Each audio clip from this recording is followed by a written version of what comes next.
আসসালামু আলাইকুম। সবাই আমাকে জিজ্ঞেস করে আপু আপনি কিভাবে মেহেদি বানান। তো আজকে আমি আপনাদের সাথে সেই ভিডিওটাই শেয়ার করব। চলুন শুরু করা যাক। আজকে আমি 1 কেজি মেহেদি পাউডার দিয়ে পেস্ট তৈরি করব। এর আগে যে ভিডিওটা দিয়েছিলাম সেখানে 100 গ্রাম বলা ছিল।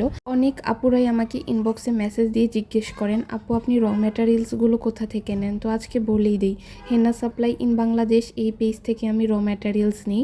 তারপর এখানে চিনি অ্যাড করে দিব। চিনি অ্যাড করে দেওয়ার পর সেটা খুব ভালোভাবে মিক্স করে নিতে হবে।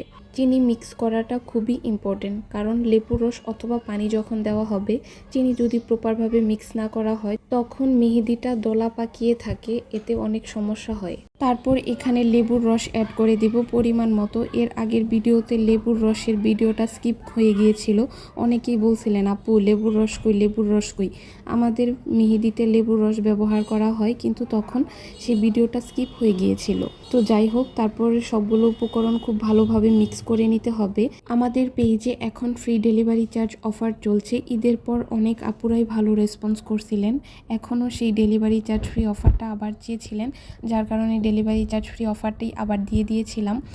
তো 4 পিস মেহেদি কিনলে সারা Bangladesh delivery charge free, 5 piece মেহেদি কিনলে ডেলিভারি চার্জ ফ্রি, সাথে একটি মেহেদি ফ্রি। স্প্যাচুলা দিয়ে মেহেদি মিক্স করা অনেকটাই ঝামেলার। যেহেতু এখানে 1 কেজি পাউডার ছিল, তাই আমি গ্লোভস পরে নিলাম, কারণ আমার সামনে পরীক্ষা আছে, হাতে মেহেদি কালার চলে আসলে অনেকটাই ঝামেলা হবে। যার কারণে গ্লোভস পরে নিয়ে নিজেই মাখা শুরু করে দিলাম।